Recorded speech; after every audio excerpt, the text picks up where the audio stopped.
Okay, so we're in the 5th round of Swiss now. There are 6 rounds in the Swiss portion of this tournament. Since this tournament was several months ago, I can tell you that the cut for the Swiss portion for the cut to the top 16, the cut's going to be at 16 prestige. After 4 rounds, I'm sitting at 10 prestige. So without spoiling anything that happens, I have to sweep a match and split a match, and then get on top of tiebreakers if I sweep and split to make the cut. This is technically a top 8 from this Swiss portion, and then the top 8 from this division will go against the top 8 from the European division. We're playing Tennin Institute right now. I think it's the first time I've had this deck on the stream, or any of the recorded videos. There's an old NBN archetype called Never Advance, and when Tennin Institute first came out, this was I took a lot of the concepts and stuff from the NBN Never Advance deck and poured them into a Tennin Institute deck. So my goal here is kind of button down the hatches on central servers, get one strong scoring remote out, and then just constantly put a card in there and leave it unadvanced. So I never have anything advanced during the runner's turn on my side of the table. And then most of my agendas are, they're all 3-2s or 4-2s, which means if they're face down in a remote unadvanced, they can be scored out the next turn either with a Res Sansan City Grid, which you see I run in the deck, or with a Tennin advancement counter from the identity. So, anyway, catching up on the actual action of the game here. We started off fairly strong. We got some decent in the run ice. We got a few traps. Got a Sansan in hand. Unfortunately, we're playing against my worst nightmare in this tournament is Gabe. This is my 5th round. This is my 4th runner opponent. I had one person concede. So my 4 runner opponents, this is my 3rd Gabe deck that I played against.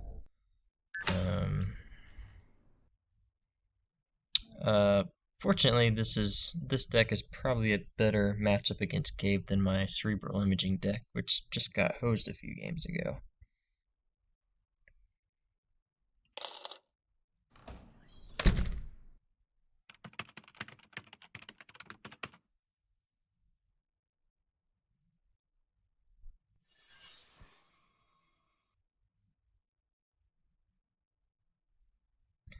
Our opponent appears to be checking all of our remotes, so we're going to punish him a bit for it.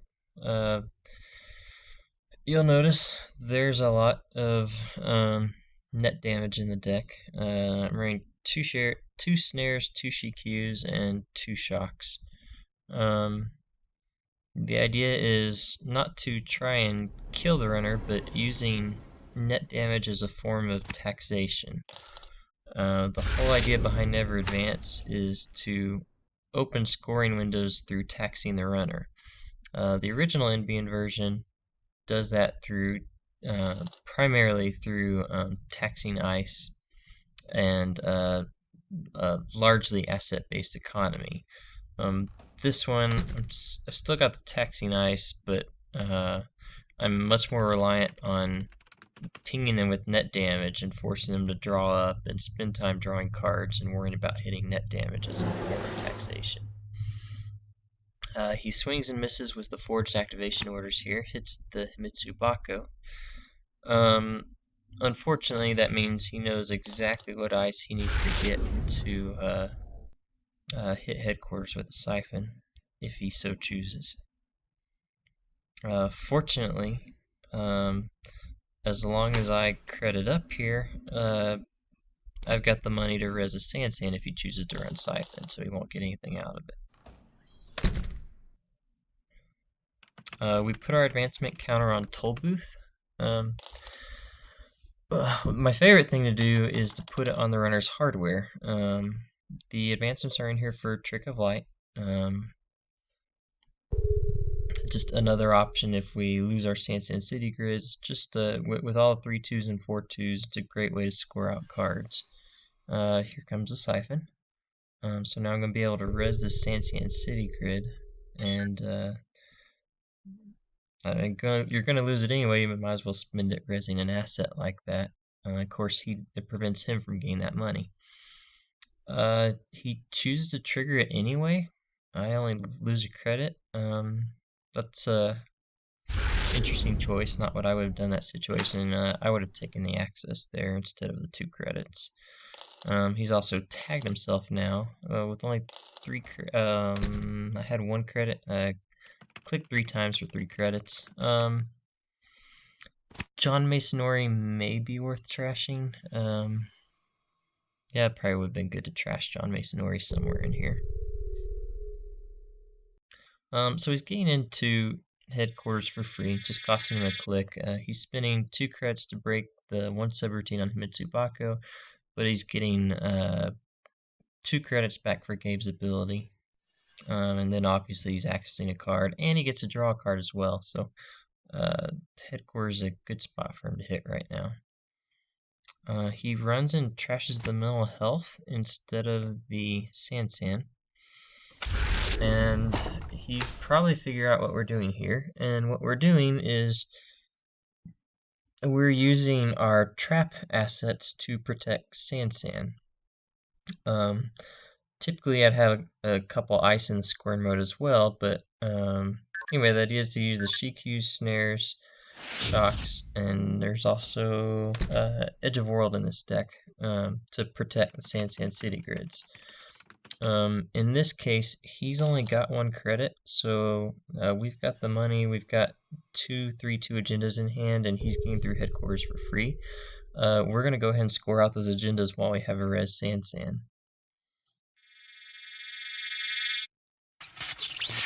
And he hits the shock here, which will ping a card from his hand. That earlier snare did a lot of damage. I meant to point that out, but it took out some breakers. I think there's a special order and a fairy in there. And now he just got his Zul Keymaster. And now he spent the money trashing that shock from my hand, so he's definitely not going to be able to trash that Sand City grid anytime soon. So we're going to go ahead and score out the other Braintrust. And just a few minutes in, that puts us up 4-0.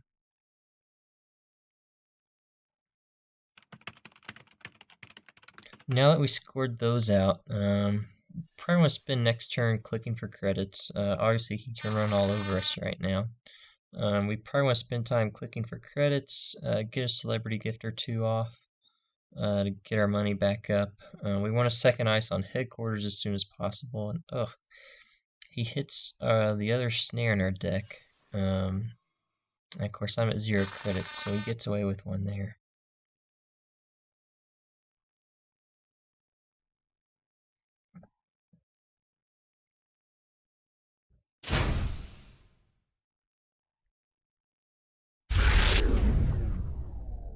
He's still got those tags, so we need to keep an eye on his resources.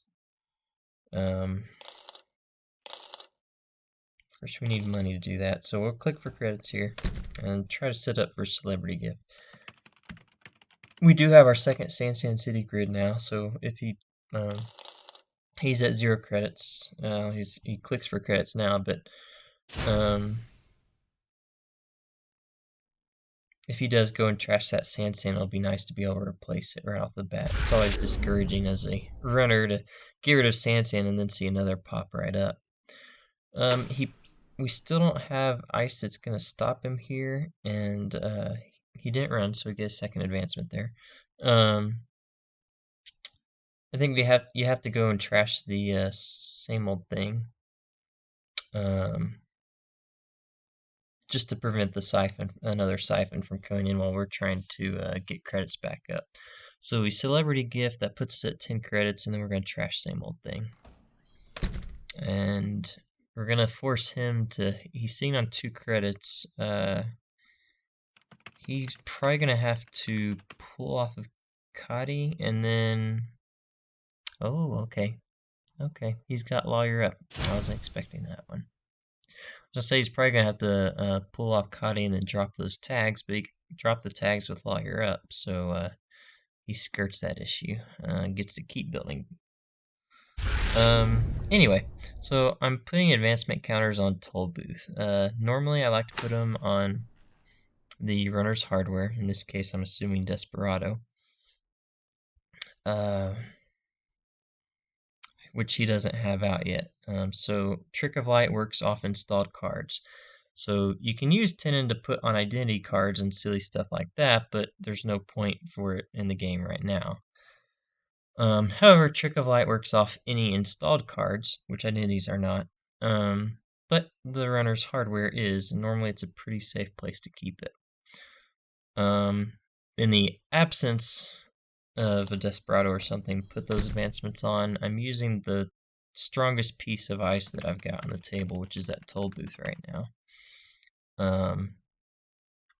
I've run into problems before where if I'm playing a Parasite Recursion deck or something, there's you definitely don't want that sitting on a low strength ice. It's also good to diversify.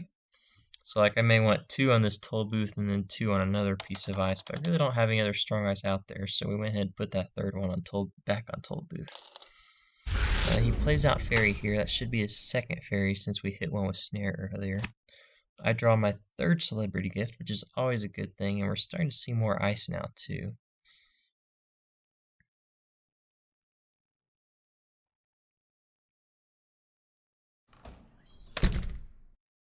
I don't know what I'm thinking at this point. That knight is sitting on Himitsu, and I can pull that back for 1 credit and trash his knight. Huge mistake on my part to not get rid of that knight right now. That's the whole point of course it's in faction, but the whole benefit of Himitsu over an Ice Wall or something like that is that ability to thwart parasites and knights and stuff by bringing it back to the hand. Big mistake on my part. We've got Caprice set up on headquarters now, in case another Siphon or something comes in later. We don't really have a scoring remote, which is normally where that would go to help protect Sansan.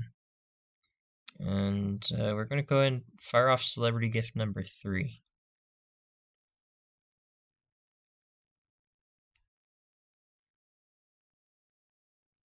I think we go ahead and start setting up our scoring remote here. And probably get Sansan City back in there.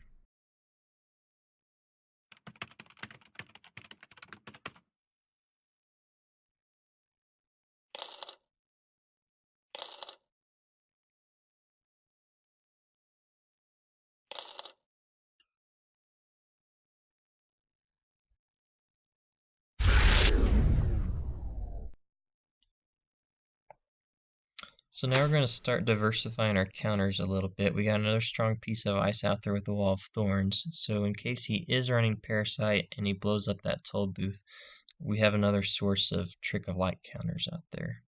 Another source of advancement counters to Trick of Light off of. I think right now he's only got 3 credits. He's not going to be able to run through that Wall of Thorns. If he plays Corroder, he's not going to be able to spend the credits to break it. I think with my last click there, instead of clicking for a credit, I should have put NAPD contract at the bottom of the server. And sure enough, he burns an inside job right now, so I'm not going to res anything here, but just think, he's not going to be able to trash that Sansan at 2 credits. And if that NAPD contract was there, he had no way of scoring it. He would have been able to pull from Katie instead of putting money on her, but then he wouldn't have been able to get back through the server with the money. So what I'm going to do now is res the Sansan, and I still think, in hindsight, I'm gonna Trick of Light the NAPD and score this out of hand. I think I have a big scoring window right there, and I'm failing to play to the strengths of the whole deck concept here. Is you know, to take advantage of those scoring windows while his credits are low. And the benefit of having NAPD contract in this deck is it really takes advantage of that.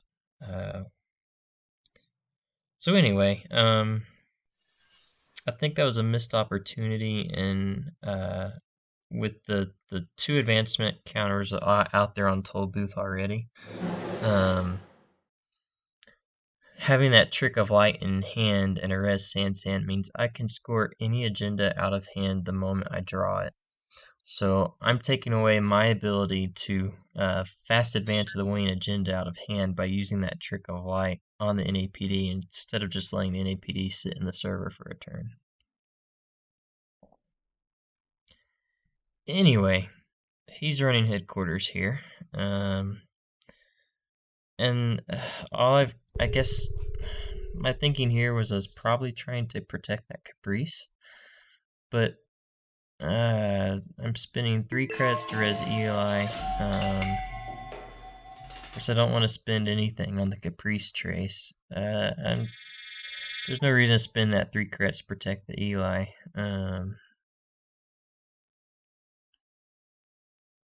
Yeah, I don't like the decision to res Eli there. And now he knows what ice is there, and he can siphon me by clicking through the Eli and breaking Himitsu with that knight that I should have killed much earlier by bringing that Himitsu back to headquarters. Still can't believe I didn't think of that.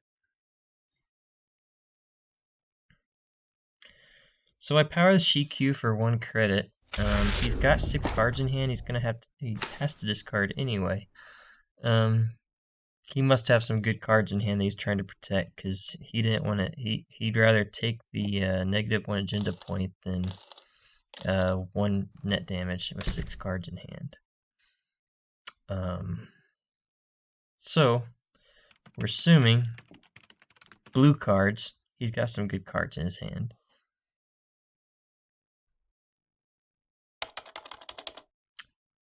Crowder, which is often a 1-of in these Gabe decks, is probably a reason why. He runs out of memory there, so he has to ditch a Sneak Door Beta. And now he's going to run and kill the Sansan. So that is our second Sansan City grid gone. We're relying on Jackson Howard to shuffle those back in. Or scoring out with the Trick of Light. Or, of course, just using our scoring remote and keeping him out the old-fashioned way. We gotta watch his credits now, though, because that outermost piece of ice is a Kamainu, which he can always choose to just eat the net damage and continue through. And a Wall of Thorns, which he's got Crowder out to break now.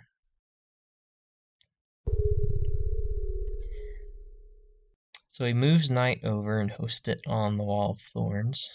Since he's got Crowder, there's no reason to keep it there.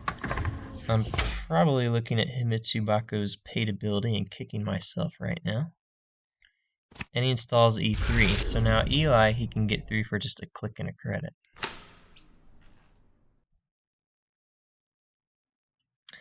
I draw a Medical Breakthrough here.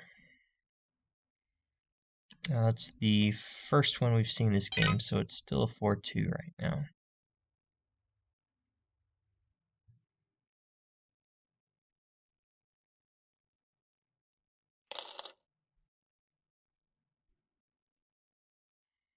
So the idea here is if he decides not to run, I get the Tennin advancement, I advance it 3 times, and score out.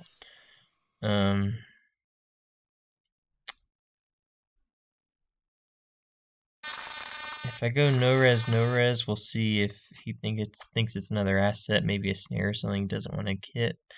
But he doesn't buy it. He goes through. He takes it. The good news is that means I I can now score, there's 2 more medical breakthroughs in the deck. I get either one of them and a Trick of Light, then I can score it out of hand.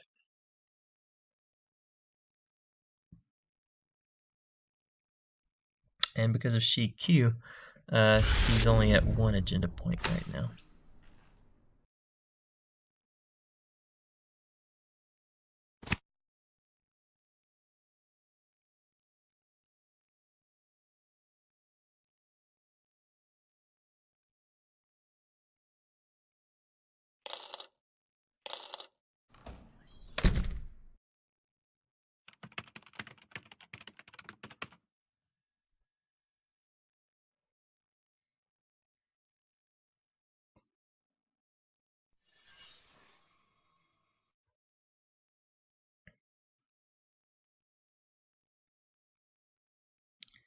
So he makes a run on headquarters. We're gonna no-res that outermost piece until he decides to siphon. Just hoping to discourage the siphon since he can get through that.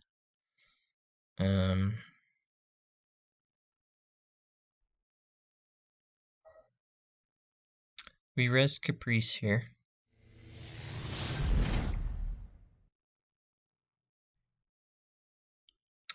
Ideally, I was thinking through this. I want to do more than 0 credits for the Psi. You probably want to do 2 credits.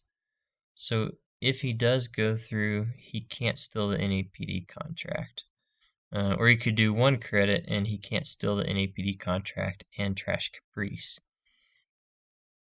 Oh, actually, you know what? Because of Gabe's 2 credits, it doesn't matter. So maybe I was just trying to save some money. He will trash Caprice, though.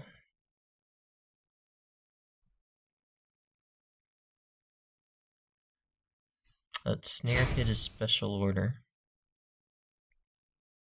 He brings same old thing back out, so we're looking at another siphon, which is bad because we're only sitting on 5 credits. So we draw to the Trick of Light now.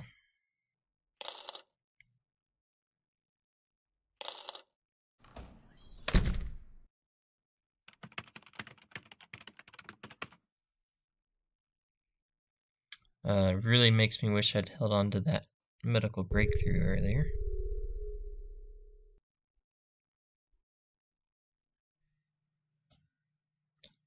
He moves Knight over to the toll booth, and then he'll run there with Dirty Laundry. So normally this is the type of taxing that we're looking for. It's going to take 3 credits from him just for running it, and then 2 to break the 1 subroutine on there. Although no, he doesn't have Desperado, so it costs him 5 credits to get through. Of course, in this instance, he's going to get that back with the Dirty Laundry.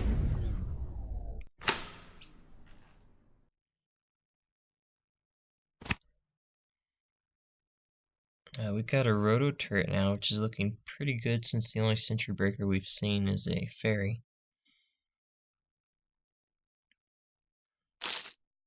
And he doesn't know that's there because he saw the hedge fund on top of R&D.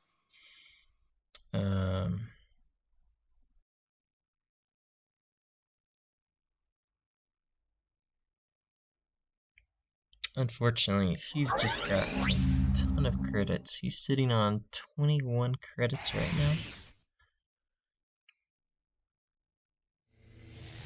now. He breaks the Kamainu with Fairy.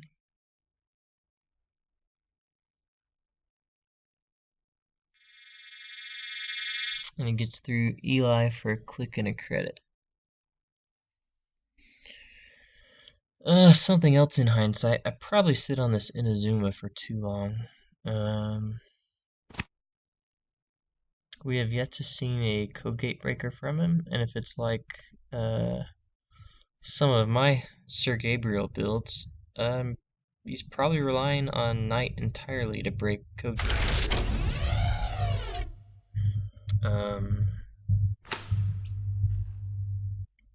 At least getting the Inazuma out there would force him to choose between the toll booth and the Inazuma.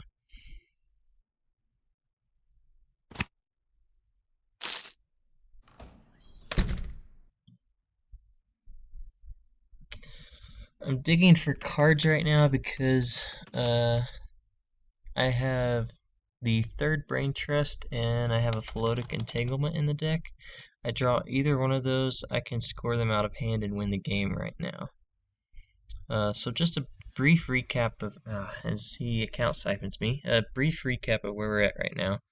We've got 4 agendas scored or stolen and 1 in my hand. There's 10 in the deck. So 5 of the remaining 14 cards in R&D are agendas. There's 1 NAPD contract, 1 Braintrust, 1 Philotic Entanglement, and 2 medical breakthroughs.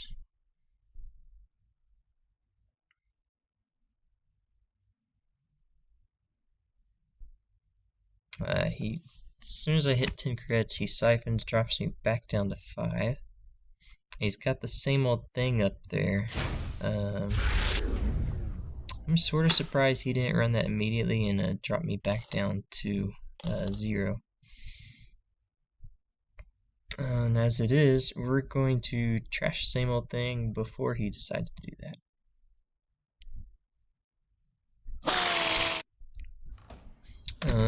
Our Himitsus are not particularly good for anything at the moment since he's got Corroder out. He did play Fim, and he's got Fim on our toll booth. That happened earlier. We want to make sure we don't trash that toll booth because it's hidden by the night, but there are 2 advancement counters on that toll booth that we need to score agendas out of hand with the Trick of Light. Because with Fim and Corroder, we're not stopping him from getting through that remote server we have set up. There goes our first Jackson Howard. So we still have another Jackson Howard in R&D. We're looking at a Jackson Howard and 5 agendas, so we know half the cards in R&D off the top of our head right now. The odds of him not hitting an agenda there are about 50-50.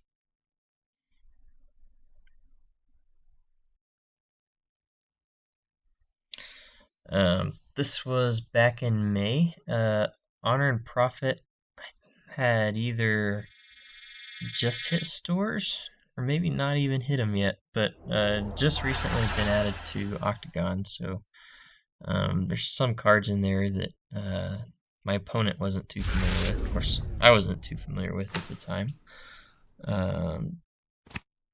Tennin itself is brand new at this point.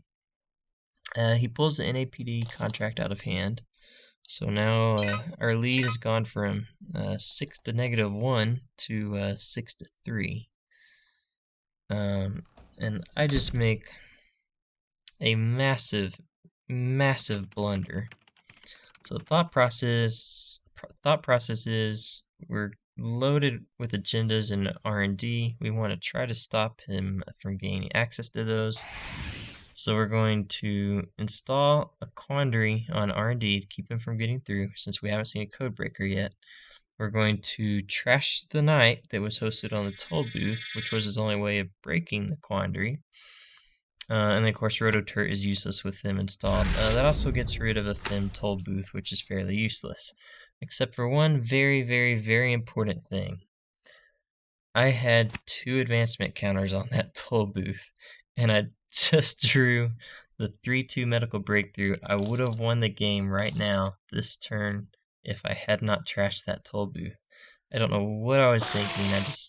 I got excited about trashing the night, getting rid of the Fim toll booth. I forgot the advancement counters were on the toll booth. And now I have a Trick of Light in hand, a 3-2 medical breakthrough, and no counters to bounce off of.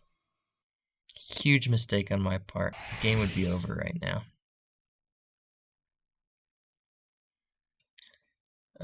So instead, that leaves them in a very 4 agenda points in a very vulnerable headquarters. And of course, he pulls the medical breakthrough. So now we're at 6 to 5. And in the unlikely event that he goes a turn without a successful run, I still won't have a 3-2 agenda to trick the light stuff off. The good news is, Medical Breakthrough number 3 is one of our 8 remaining cards in R&D. If I draw it, it's a 2-2. I can score it out of hand without Trick of Light and win the game. So he's sitting at match point now. He's running a count siphon on me, keeping my credits low. But if he pulls this NAPD contract, money's not been a problem for him since the early part of the game. He wins if he pulls that NAPD contract. So we're going to get Inazuma in front of Eli. Funny enough, without Knight and a Kogate Breaker, that stops him from getting through Eli. So I now have a hard in the run on headquarters, trying to protect that 2 points I've got in there. And he's shown no way to get through Quandary at this point. So we're kind of scrambling here. But it looks like we've gotten our central servers buttoned down a little bit. I just have to pray that 2-2 Medical Breakthrough is coming through. He's starting to add up the agendas and realize he hasn't seen much, and he's going to check the hidden cards in archives. Unfortunately for him, the hidden cards in archives were 2 shocks and a Shiku. Well, one or both of those shocks was face up. In any case, we ping him for 2 damage with the shocks. And we pull Edge of World here. We're really just scrambling, trying to buy time, and hope that Medical Breakthrough comes up. So if he's running everything that's been placed unadvanced at this point, knowing I'm on game point, and he does it here as well. We don't have the money, so we're gonna no res all the way down, which we've done before, and he thought it was an agenda. This is kind of a funny situation on Octagon where he triggered that he was going to access, so he should be locked into it now in real life. Once I acknowledge there's no more triggers or anything, and he changes his mind. So that's unfortunate, but it's just kind of an awkward situation on Octagon. It's not worth worrying about. We're in big trouble now because he drops Knight and installs it on Quandary. There are 6 cards remaining in R&D. 3 of them are 2-point agendas. And he misses. So he sees Eli on top of R&D. I draw a card. Okay, we got our 3-2. Let's see. That means 1, 2... 2 of the remaining 4 cards in R&D are agendas. It's a Medical Breakthrough and a Philotic Entanglement. Our second Jackson Howard is in R&D as well. We do not have any ice that can stop him from getting into R&D, so we're going to try something crazy here. We're going to trash his Knight, trash the Quandary, install a piece of ice on R&D that he can get through in the hopes that he doesn't run there, assuming we put another code gate there that he can't get through. Now he runs headquarters, and we have enough money. We're going to res the Inazuma there. That protects him, protects headquarters, protects the 2 agendas that we've got there. That stops successful run. That's his first time without a successful run in nearly the whole game. That gets us our counter, and now I can Trick of Light the Braintrust out. We don't have to worry about drawing that 3rd Medical Breakthrough. And that is going to be game. Wow. Crazy, crazy game. Don't trash Toll Boost with 2 advancement counters on them, folks. Thanks for watching. We'll be back with game 2 soon.